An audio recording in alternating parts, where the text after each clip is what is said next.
Your Excellency, the People's Governor, the Commandant of Nigeria, Kogi and African Youth, Alhaji Yahya Adoza Bello, Your Excellency, Distinguished Senator, Abubakar Sadiq O'Hara, Senator representing the good people of Kogi Central. Permit me stand on the existing protocol from the angle of Kogi and appreciate and recognize the leadership of the Nigerian Union of Journalists, the leadership of Guild of Actors, Guild of Editors here present, and most importantly, distinguished journalists here with us. I greet you all. I'm here to say a little thing about the benefit of youth inclusion in governance. And I'm using Kogi as a case study. Prior to now, in Nigeria, before the coming of Governor Yahya Bello in Kogi State, the norm we have is governance is meant for the older breeds. Prior to now, the perception we have is for the younger ones to stay behind and learn from the elders while we watch them lead. Prior to now, the most conversant statement we have for young actors in politics has mostly been the youths are the leaders of tomorrow. We most often ask ourselves, when is this tomorrow gonna come? We used to have a time where people of 45 years, 50 years used to be youth leaders of parties in Nigeria. We used to have where people of 45, 50, who aspire to even be something great, they will tell them, no, it's not your time yet, where are you rushing to? I know most prominent critics of my governor, when he was testing the microphone, they will always say, where is this young man rushing to? But they never knew that the young man has the foresight of a lion, in whom we call him in Kogi as the White Lion of Kogi State. Before I proceed, I want to draw attention to what we see as young people in Nigeria. Various institutions of learning, various dictionaries, various reasons or criteria has been used to classify what you call a youth. Some say from adolescent, some say from teenage, but most pronounced is from the time where a person or a child has a good knowledge of his environment, is aware of expectations out of him, and is dutiful towards pursuing a meaningful future. But where the problem lies is, where is the apex of age that you call a youth? Some say 35, some say 45, but most predominant is 45. Because I know the older ones used to say life begins at 40. Youth inclusion in Kogi has been a dream come true. I'm proud to say my governor, Governor Yahya Adoza Bello, took oath of office. It was in the screen that was played quite earlier today. He was 40 years old. That was the first of its kind in the history of Nigeria. He was the youngest among the spares when they go for Nigerian governors meeting. That age gap did not intimidate him. It was a strength for him. It reflected in his voice when he speaks. It reflected in his attitude when he acts. But most importantly, it reflected in his perseverance to succeed. And this has been a beacon of hope for we younger breeds that were coming after him. Governor Yahya Bello always says it, that unlike what you used to have in other places, that it's going to be youth inclusion in governance, as is captured here. And I smile, I say, how I wish they know that in Kogi we don't do youth inclusion in governance again. We do youth ownership of governance. Because Governor Yahya Bello has brought leadership down to the youths. I made bold to say that 80% of the cabinet of Governor Yahya Bello are young persons. 80% of appointees in Governor Yabelo's government are young people. The council chairman of the 21 local governments are young people. The oldest of the council chairman may be in his early 50s, but I can tell you 80% of them are below 40. Only Governor Yabelo has also extended his magnanimity to the young people to also capture the women. The 21 local governments we have in Kogi State, vice chairmen of our councils, are all women. These are practical evidence of young people's inclusion in governance. I want to run you very quickly to some of the ripple effect you get when you involve people in government, like in the case study of Kogi State. Under Governor Yabelo's watch, a Youth Development Commission was established to create an avenue where young people will thrive, develop in the little skills they have, and come out with something meaningful. Under Governor Yabelo's watch, we were just, prior to now, the State Security Advisor just spoke about our achievement in fighting insecurity in Kogi State. But if you ask clearly, who are the masterminds of insecurity? Who are the thugs? Who are the pickpockets? Who are those who go to bubble a house? Who are those who fight by the roadside? Who are the agents of riots? Who are the agents of violence in our communities? They are young people. So Governor Yabelo said the first thing he's going to do is to tap into the world of the young people.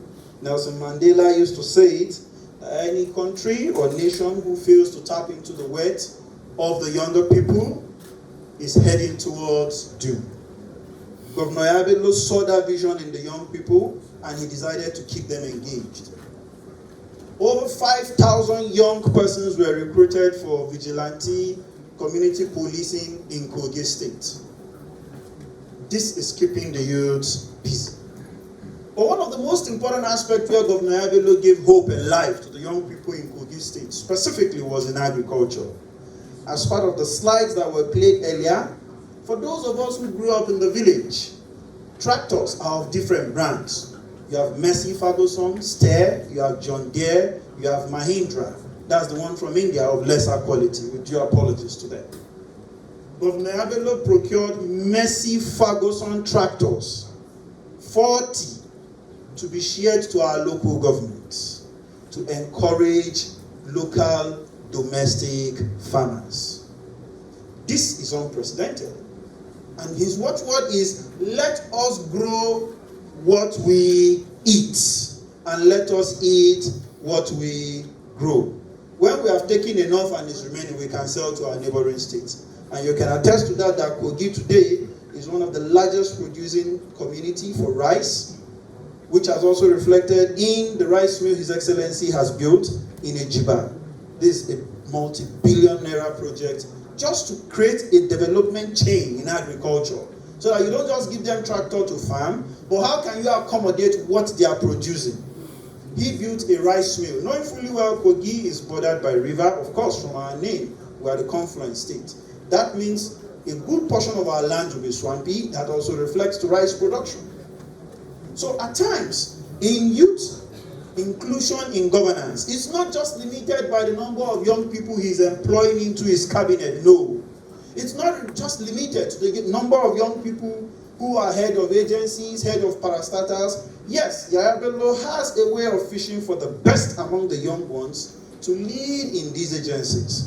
And that is why you see our youth inclusion in governance is not just youth inclusion, but it's most importantly meaningful youth inclusion in governance.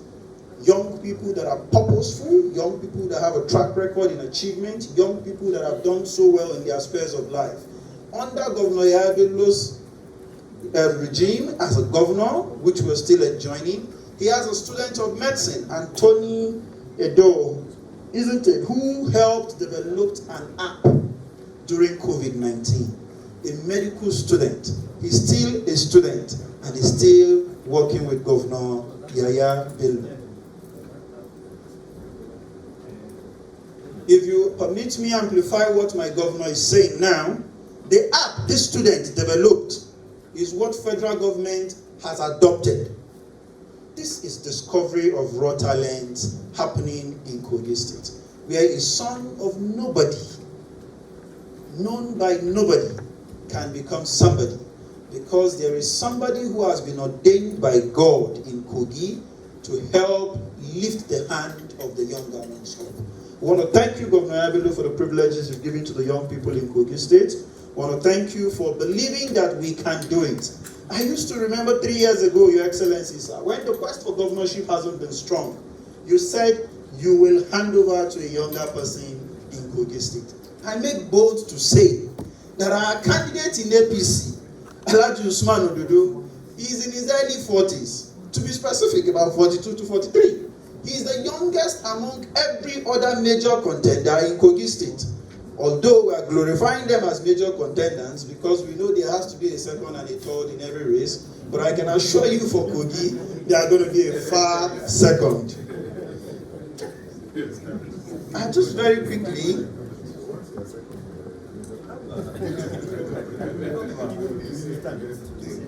they can be major contenders, but far second side. Because the young people have come of age and we're wise, and now we're ready to defend that which is ours. If we've been able to do it with Governor Yaya Bello, if we've been able to achieve so much with Governor Yaya Bello, if you look at the areas of the project of Governor Yaya Bello in Kogi State has been youth directional, apart from being youth driven. Only under Governor Yaya Bello in the history of Nigeria do you have a governor that has established 2 state universities in 3 to 4 years. The first one, Kostek Osara, is fully functional. Please, who are the beneficiaries of these universities? It's these young students that are coming out from university, from their secondary schools. I was a victim of one. Year 2000, when I finished secondary and I wanted to go into the university, I was to study pharmacy or medicine. And I applied in Ahmadu Bello University that year. There used to be a quota northern governors do pay to subscribe to ABU for the quota system. That year, Kogi State did not pay. And a good number of Kogi people were denied admission that year. And they said to us, go to Kogi and study there. I wanted to be a pharmacist or a doctor. And there was no federal university in Kogi then. The Prince Abubakar University in Kogi then is not offering the course I want to study. So I was forced to lose that year, to prepare for the following year. And today I'm a proud pharmacist and a lecturer at the same Ahmadu Bello University with a PhD. But those who came after us are privileged today that in Prince Abubakar University today, the same university I was not privileged to attend, Governor Abelo built a hospital there to be a teaching hospital to enable our medical students graduate from that university. Today, Kostek Osara has students of computer engineering, ICT, in which you can study as an indigene of Kogi State. I will not use this opportunity to keep reeling out the benefits and the goodies of Governor Abelo, but I want you, distinguished journalists, today to go with this word, that there is a young man in the most populous black nation in the world who comes from a place where the rivers that divides our nation and unites our nature as a people, the confluence state Kogi.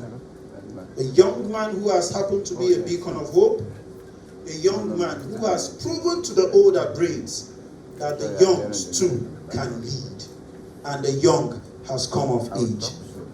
This man is Governor Yaya Bello. This man has also proven clearly to the world that beyond every successful man or a successful regime, you can only cap it up with a worthy and meaningful successor. Governor Yaya Bello, I want to thank you that out of the whole political brouhaha in Kogi prior to governorship primaries, you remained focused, you remained steadfast, and you decided to tap into the most populous age range in Nigeria, which is the youth. Thank you very much, sir. God bless you.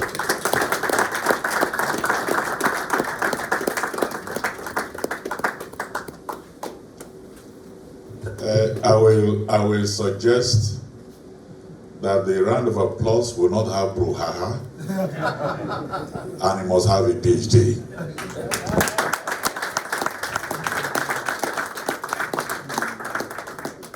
We are doing well, in spite of starting a bit late, we are doing well with time. We'll be moving into the last paper for today before we go into the newsroom exercise. And our last paper will be coming from a man that is, I call him the journalist. He writes for different platforms in Nigeria, in Africa, in Europe, and South America. Currently, he's the senior vice chairman of the leadership group. I'd like to welcome him to Zoo Isekwena.